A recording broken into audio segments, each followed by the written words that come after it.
Eto guys, nakakaloka 'to. Eden Santos nagtanong pala during the press briefing pero kinat or hindi pinatapos ni Aling Claire. Naku guys, present nga no si Eden Santos. Hindi nga natuloy, hindi siya tinanggal ng Net 25, hindi siya pinalitan. Pero hindi naman siya sinasagot. Guys, nakakaloka 'to. Basta panoorin niyo hanggang dulo. Oo, eto. Ma'am, your statement on the flack that the PCO is getting because of an alleged push to remove a certain Net 25 reporter from covering the palace and the president. O sino nag-push na siya mawala?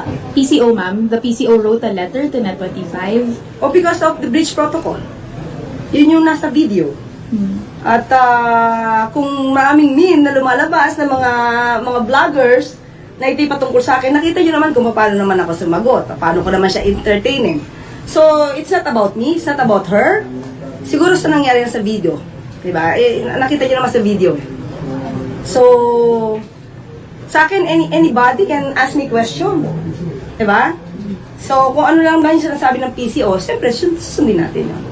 So, I can accept any question. Basta, okay din sa PCO. Ma'am, so it's a categorical denial na based on the allegations of some netizens online na you were the one who allegedly lobbied for a certain reporter to be... Unang-una ba naman ko ilalabi na mawala ang isang reporter dito?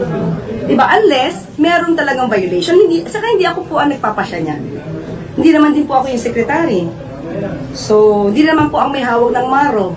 Tayo yung press officer lang. So, kung ikinakabit nila sa akin ito, sorry, you're wrong, fake news. Ma'am, last na, may ano na po, may update na po regarding the status. May Sino? decision of the reporter. Ngayon, hindi kasi talaga ako yung nagde-decide niyan eh. So, di ko alam so far. So, wala akong mababanggit. Is this something that the secretary has tackled with you or the other undersecretaries? Ang pagkakaalam ko, may sinulat ka. Kami, yes ma'am. Ayun. Diba, ang alam ko din, sasagutin yata niya. So, yun lang yung alam ko. Pero siya rin pa rin ang nakakaalam dito. But, Okay. just to be clear, you don't have any personal issues against Eden. Wala. Unang-una, lahat kayo reporter, you have the right to do that. That's your job. Maliban lang kasi kung may violation, hindi ko na yung sagot. Kung dito sa press briefing tayo, kahit anong sinasagot ko yan. Walang problema yan. Diba? So, sir, pwede niyo bang sagutin yung tanong ko sana kanina na hindi niyo ako pinatay? Tanong niyo muna. Yun! Narinig nyo yun?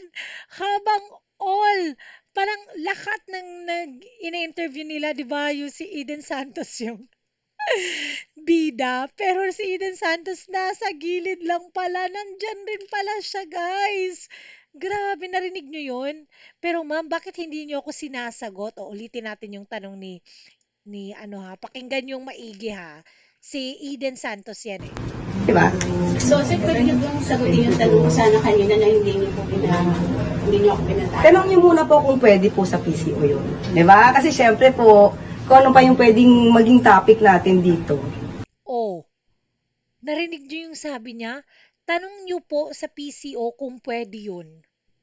Yun talaga, kasi ayaw ng PCO sa mga tanungan ni Eden Santos. O, di ba? Tanong niyo daw sa PCO kung okay lang ba. Yun talaga eh. Yan talaga yung main point dyan. Kaya siguro pinapatanggal si Eden Santos kasi ayaw talaga ng Presidential Communication Office yung mga tanungan ni Eden Santos. Kasi batikang reporter kasi siya eh. Kaya alam niya talaga, alam mo yung diretsang tanong, walang paligoy-ligoy, walang, alam mo yung mga parang mga artista, no? Hindi showbiz. Diretsa talaga. Matinik talaga na reporter si Eden Santos, kaya ganyan. Nako guys, kasi sabi ni Katunying, kung gusto talaga ng PCO, hindi sila magsulat sa sa Net 25, kundi yung security, yung mga security ng PCO, yung dapat nasibakin nila or pagalitan nila or ano ba. Kasi hindi nila nabantayan ng maigi yung Pangulo. 'Di ba? Kung hindi pala pwede na i-ambush interview si si BBM, 'di ba?